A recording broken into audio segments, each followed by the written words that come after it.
Hello. In this paper, we're going to be looking at the proposed preparation for the Physical Sciences Return November examination. Okay. So this paper has quite a number of questions that we need to explore.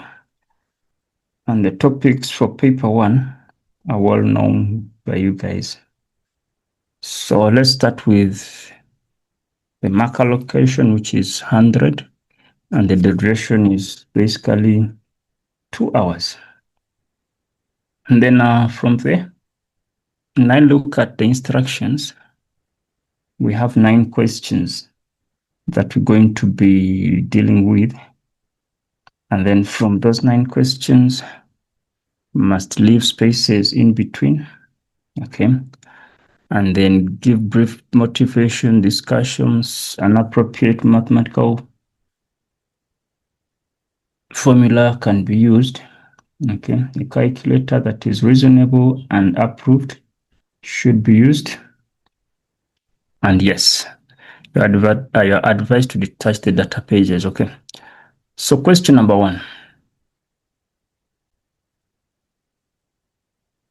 Okay, so we have four options that are provided, and we must choose the correct option. So the number of wave pulses per second will be known as the frequency. Okay. Okay, the number of complete waves that are passing a point in 1 second, that is known as the frequency.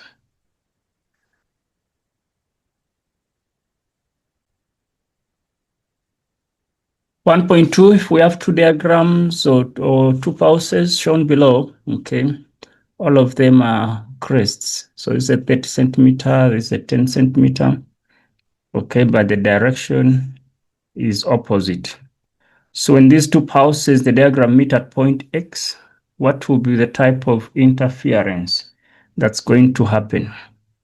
Okay, so since both of them are crests, then we're going to have a constructive interference. Okay, so then we have a 30 plus a 10, we end up with 40 centimeters. So C is the best option there. And then 1.3, a certain electromagnetic wave has this much of energy, and then they want us to get the frequency. So if we use the Planck's formula, H is equal to E is equal to H frequency, whereby the E is the 4,97 times 10 to the negative 14. And what's the Planck's constant? 6,63 times 10 to the negative 34 F. Then you divide by 6,63 times 10 to the negative 34 divided by 6,63 times 10 to the negative 34. Okay, so our frequency should be having a positive exponent. What is 34 minus 14? That's a 20. But then if I divide this, it's going to give me a 0, something, which means B is the best or the most reliable answer there. 1.4. In the following circuit, the bulbs are identical when the switches, or which switches must be closed for A only to light up. Okay, so if you close this switch and leave this open, it's only B that's gonna, but even B will not light up because you have to close 3 and 1 for B to light up. So for A only to light up, you need to close S2 as well as S1. Okay, so S1 and S2, which is option B. And then a straight line difference in the position in space is called a straight line difference. Okay, in position in space is called, that is known as the displacement. No? Then if you consider the vector diagram below, okay, we have vector A, we have B, we have C.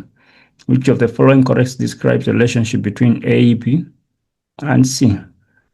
So if you get A, you minus B, you'll get C. That's what I'm seeing. It's A minus B should give us C. Arrow.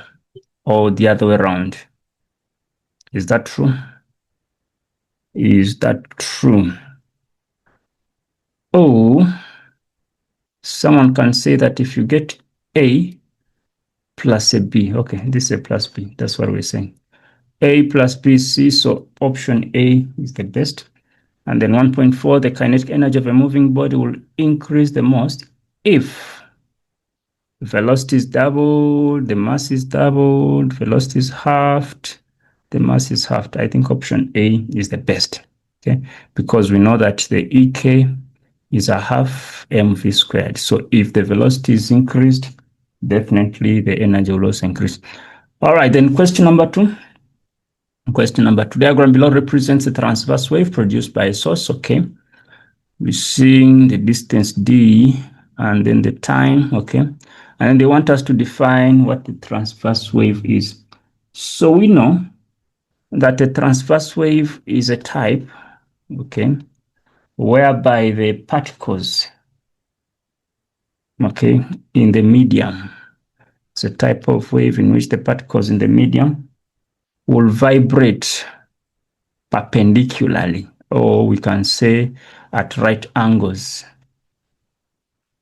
to the direction of propagation, to the direction of motion or direction of propagation. And then 2.2, they want us to write down the amplitude in meters of this wave. So we know that the amplitude is just the maximum displacement. So if this is our zero line, the highest point reached is 40 centimeters, should be changed to meters. So it's going to be 40 divided by 100, which becomes a 0.4 meters.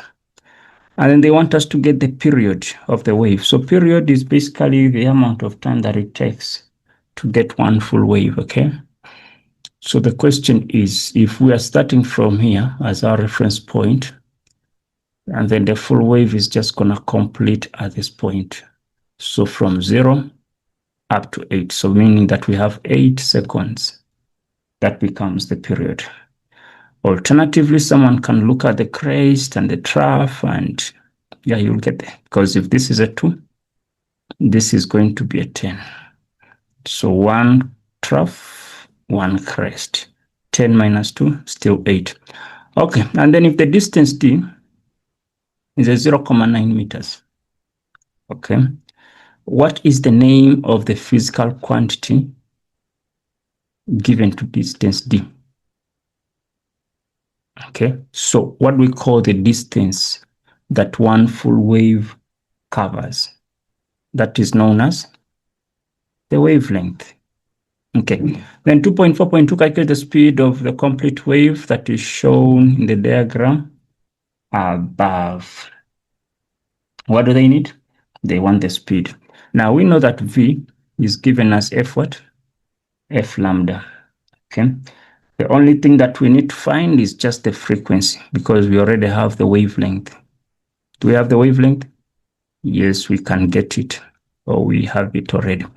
Okay, so we know that frequency is given as 1 over the period, and then 1 over the 8, we're going to get 0.125 hertz. Then let's substitute that side. So V is going to be our frequency, which is 1025. And then the wavelength, we saw the distance, they told us it is 0.9. So 0.9. So this ends up with a 0.11 meters per second. Okay, so that is 2.4. Then 2.5, the following sound wave produced by a turning fork is observed by an oscilloscope. Okay. And then the question is, a few more notes are played on different turning forks and the patterns are observed. Identify the wave as transverse or longitudinal. So this is going to be longitudinal. Okay, because this sound longitudinal. And then which one of the above patterns A, B, C represents a louder note than the original? So if this is the original is 1, 2, 3 blocks. This is 2 blocks only. 1, 2, 3, 4. Okay. This is 1, 2, 3. So this one is the same. This is smaller, and then it should be not B. The reason being, the amplitude is greater. Okay, so 1, we are saying it has a greater amplitude. It has a higher amplitude. That is also one other option. Then 2.5.3, above which frequency is a sound wave classified as ultrasound? Now, for as long as the frequency goes above 20 kilohertz, okay, or 20,000 hertz, then we know that that sound should be classified as ultrasound. The name one use of the ultrasound in the medical treatment of patients. Number 1, we use them to determine, used to determine the rate of blood flow. The rate of blood flow, that's 1. 2, we can use them for monitoring the fetus. Okay. And then next, we can also use them for diagnosing what we call the tumors for cancer patients. Okay. So basically those are 3, but we can use just 1. Okay. The other one can also be used to clean the medical equipment and so on. Question number 3. Electromagnetic spectrum includes, amongst others, we have the radio waves, the ultraviolet, gamma rays, visible light, X-rays. How are electromagnetic waves generated? So if we have what we call the accelerating charges, okay, accelerating charges, when charges are moving at very high speeds, then we create what we call the electromagnetic waves. And then explain what is meant by the dual nature of the electromagnetic radiation. Okay, so this can be explained, okay. We use what we call the wave model. Okay, we wave model.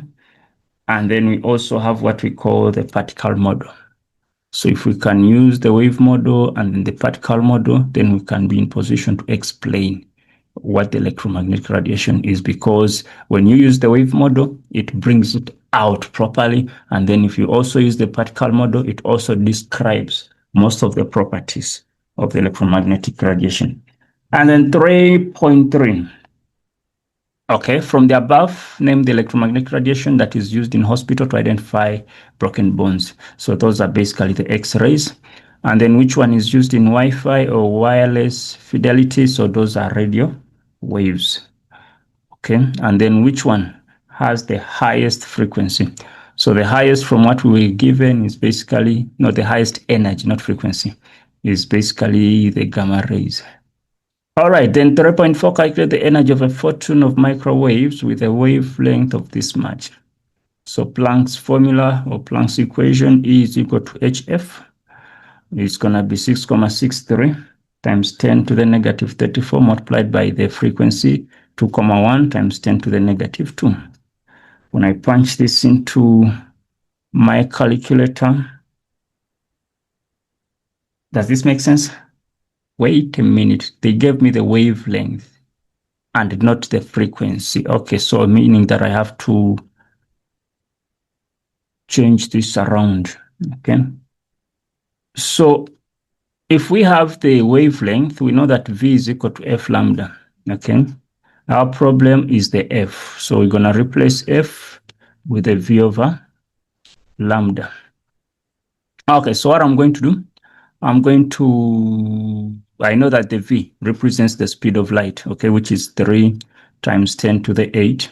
Now I'm dividing it by my wavelength, which is 2,1 times 10 to the negative 2. Okay, so when I punch this into the calculator, I'm ending up with 9,47 times 10 to the negative 24 joules. All right, then question number 4. Diagram below shows 2 small identical spheres D and E on an insulated stand. The spheres are brought together to touch and then they are separated after touching. And then the sphere or the charge on sphere D and E is basically a positive 5 nanocoulomb. 4.1. If the charge on D was before the sphere is touched. Calculate the initial charge on E. Okay, so one thing we need to know is that for us to get the charge, we must get the charge initially, or the charge before, plus the charge after, divided by 2. So if our final charge is a 5 times 10, should I use the nano, or let me just leave it as a 5 nanocoulomb. And then the charge before is what I'm looking for. The charge after, wait a minute.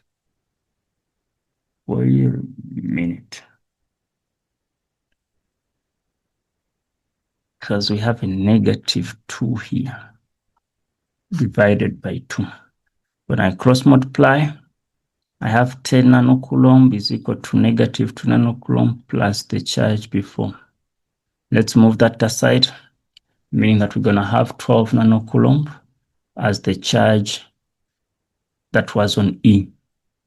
So it's B and then E, and then we get that. Okay. It's a D. Okay. Then 4.2, calculate the number of electrons that were transferred. So we need to get the difference between the charges. Okay. So in that case, if I have a 5 nanocoulomb minus negative 2 nanocoulomb, this gives me positive 7 nanocoulomb. So this is the amount of charge that was transferred. But I know that N is given as Q over E. So my charge is 7 times 10 to the negative 9 coulombs. The electron charge is basically 1,6 times 10 to the negative 19. So when I punch this into the calculator, I'm ending up with a 4,37 times 10 to the exponent of 10 electrons. And then 4.3, were electrons transferred from D to E or E to D?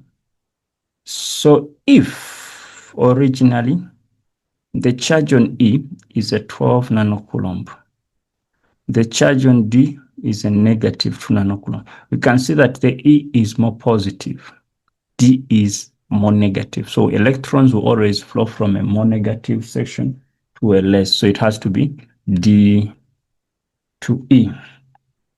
Okay, so that is question 4.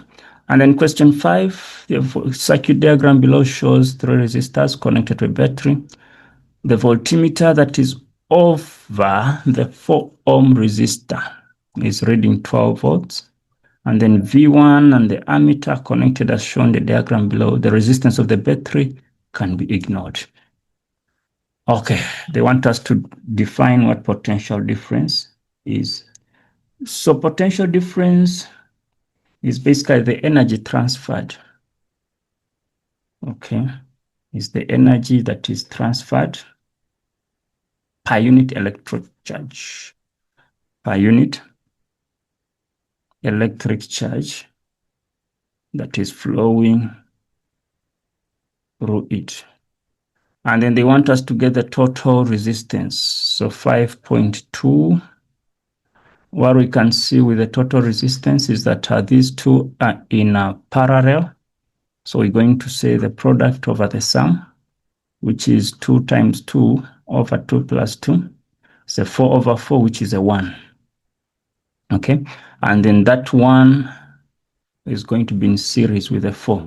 So I'll say 1 plus the 4, which gives me 5 ohms. Okay, so that is how we get the effective resistance there. And then 5.2.2, they want us to get the amount of charge that is flowing in A1. Okay, this is A1. So in other words, we need to get the total current if the time is 120 seconds. Okay, so since we have the resistance, we know that V is equal to IR. Okay, they gave us the voltage to be 12. Not so. But do we even have to go that side? Let's start by writing the formula of charge, but what were we told? We don't need to calculate that. We know that charge is IT. Okay. We were given 1.5 amps, 1.5 amps. When we add these two, we get the 3 amps that are flowing through this A1. I mean, that's going to be a 3 multiplied by 120, which is a 360 coulombs. All right, and then 5.2.3. They are telling us that reading V1 of the voltmeter uses 5.4 joules, okay, of energy, and the same amount of current calculated in 5.2.2 flows through it. So if this is our energy, and then we're saying the current is also 3 amps, what does the question want? Calculate the reading on V1. Okay. So in other words, we need the voltmeter reading. Voltmeter reading if we are given this. So this would represent more like the power.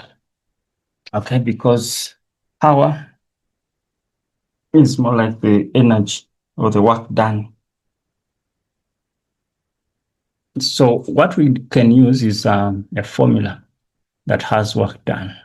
We know that work done is given as the same as V multiplied by Q. Okay, we can use this. But what do we know? We know that our V is going to be W over Q. That's just because I don't want to use the VIT because we don't know the time. So the work done is 5.4 over the 360, meaning that the voltmeter reading there is going to be 14 volts. Okay. And then 5.3, a wire with negligent resistance is now connected from X to Y, meaning that instead of us having all of this, you can just have one simple wire that is connected there. Okay. How would the reading of V1 be affected? So where is the position of V1? You can see that V1 is the main voltmeter. Okay. So how is that gonna be affected? Is it going to increase, decrease, or stay the same? So the voltmeter reading is going to decrease. They want us to explain. Okay. Now, what we can see is that connecting a wire simply takes off all these two resistors. Okay. Meaning that this one is taken away. Okay. So we're going to say that connecting the wire, it decreases the resistance, to just 4 ohms. Okay. And it will also make it to be in series. Okay. And if that is the case, simply means that the total resistance will reduce or will decrease. And if resistance decreases, the current will increase. The current will increase, and then the potential difference will decrease. Potential difference will decrease. Okay, so that is how question 5 would have been approached. Question 6, they're telling us that in Paris 2024 Olympics, this lady won the gold medal, the 100-meter breaststroke event, when she completed the event in 65 seconds.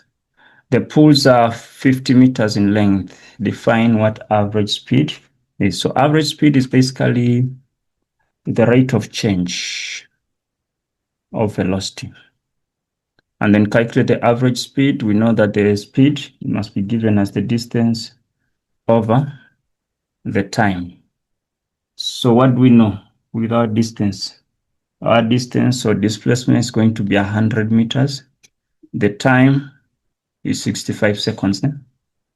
So you're going to say 100 divided by 65 seconds. This gives us 1.54 meters per second. Okay, going question number 7. They're telling us that there is a taxi. Okay. And this taxi is traveling at a constant speed of 84 kilometers per hour in a straight line and level road where the speed limit is 60 kilometers per hour. Define acceleration. So this is the rate of change of velocity. Rate of change of velocity. Then they want us to convert 84 kilometers per hour to meters per second. So what we're going to do is we're just going to divide this by 3.6. Alternatively, change the 84 kilometers to meters. So it's 84 times 1,000 divided by hours to seconds is going to be 3.6. Okay. So when you sort this out with a calculator, you're getting a 23.33 meters per second. And then a traffic officer starts his car from rest, okay, which means VI 0. As the taxi passes him, the traffic officer accelerates uniformly at 2 meters per second up until it reaches the maximum of 25 meters per second. Calculate the time, okay, that it will take the traffic car to reach its maximum. Okay, so what we can do, we can use the V final is equal to V initial plus A delta T. What do we know? We have our V final, which is a 25.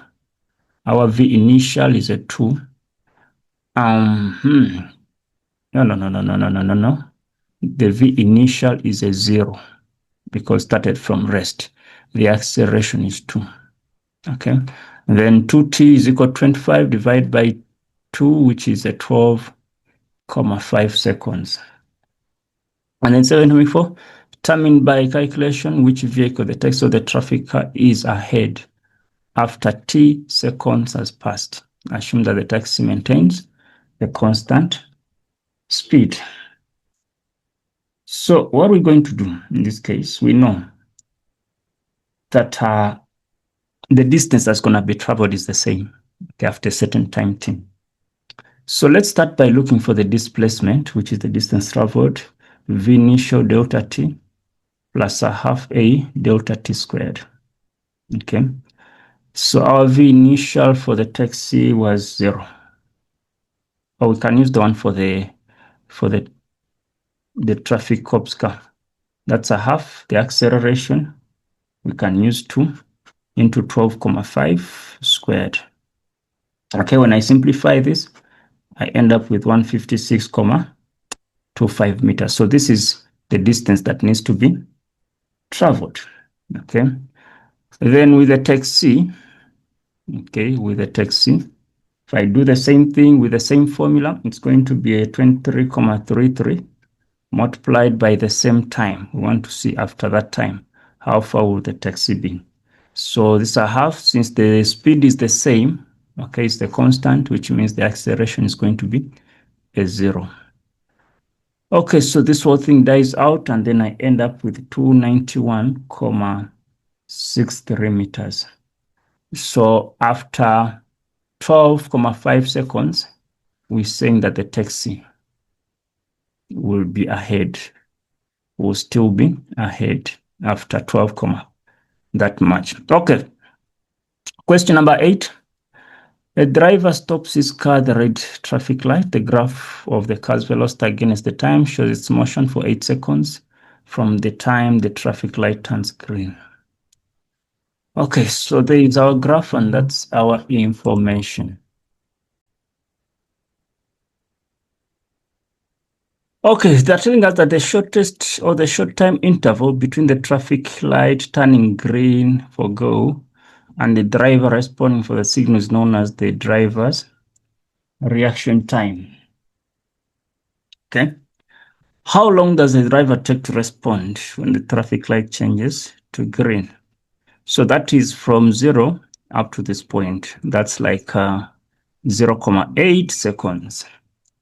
And then 8.2, determine the maximum speed. So the maximum speed that the driver went, because this is going to be the highest speed. And it's more like halfway, because 1, 2, 3, 4, 5. 1, 2, 3, 4, 5. So that's 15. So it's a 2.5. So 12.5 should be more or less our answer. So that's 12.5 meters per second. And then use the graph only. No equations, calculate the average acceleration. So when you're looking for the average acceleration, you're technically looking for the gradient. Okay, so if I look at this as a 12.5, and I know that I think that's all I need. What's the reading here? It's going to be 5.8.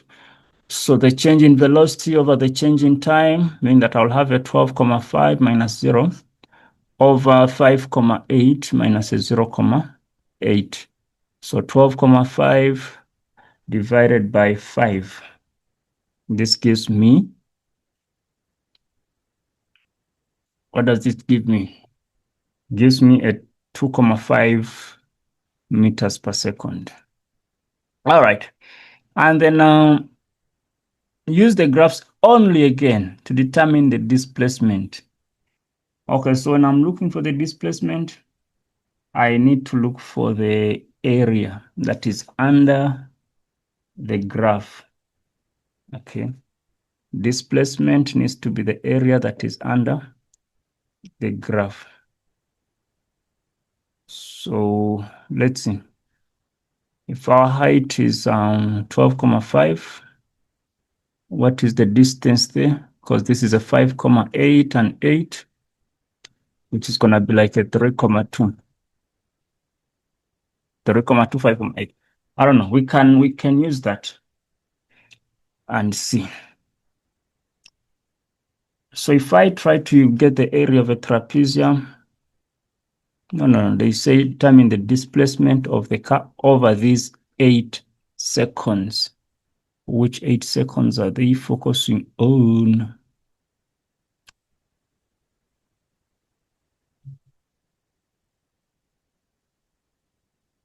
Okay, so okay, I get it now. So say I have h, a plus b, I can do this. So 1 over 2, our height is a 12.5 into the a is a 3.2 plus 5.8. If I punch this into my calculator, what do we get?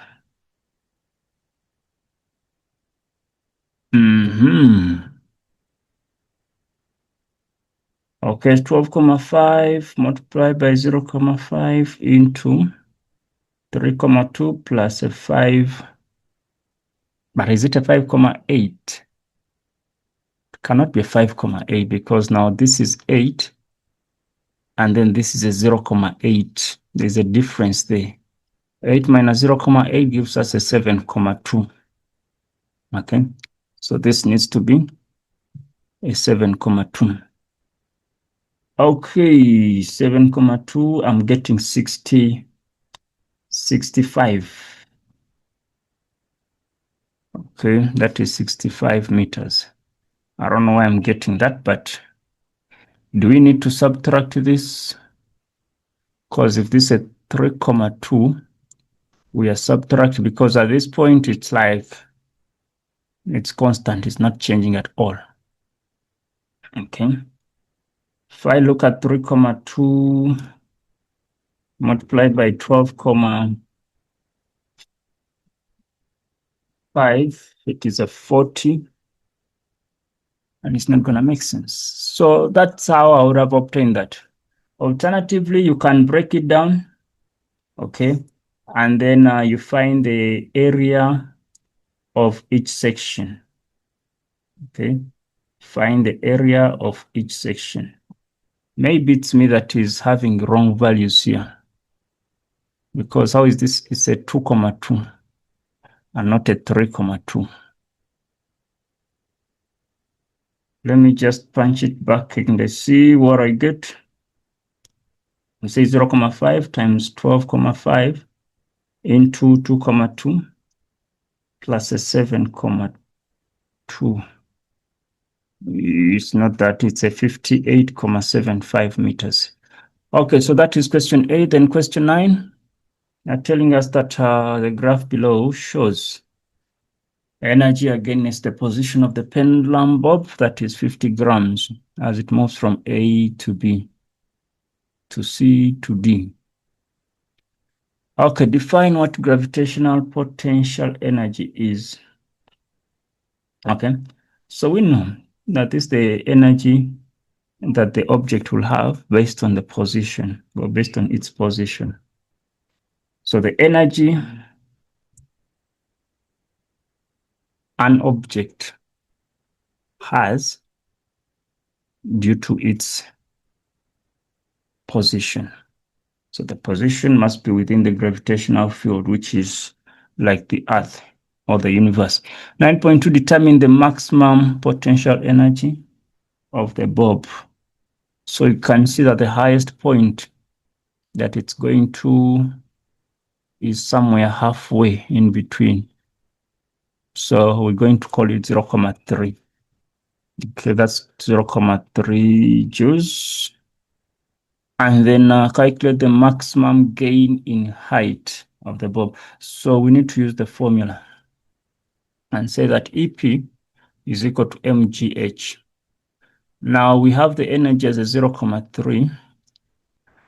The mass is 50, change it to kilograms, it's going to be 0.05 multiplied by 9.8 h, meaning that the h is going to be a 0.3 divided by 0.05 multiplied by 9.8. Okay, so what does this give us? What does this give me? I'm getting a 0.61 meters. Okay, and then calculate the maximum speed. Now from the conservation of energy, we know that the mechanical energy at maximum or mechanical energy is conserved. So let's say the EP max should be the same as the EK max. So if we got our maximum kinetic energy to be 0.3, it should be equivalent to a half mv squared. Okay, it's a half mv squared. Then 0.3 should be a half the mass. We got 0.05 multiplied by v squared. And then if you do your magic, move everything to that side, it's going to be the square root of 0.3 times 2 over 0.05. And this gives me a 3.46 meters per second. All right, then 9.5. They want us to state the law of conservation of mechanical energy in words. So what this tells us is that the total energy, okay, so total energy in an isolated system, remains constant. Total energy in an isolated system remains constant. So guys, this brings us to the end of this paper. I wish you guys all the best in your preparations. Let's meet when we are discussing paper 2. Bye-bye.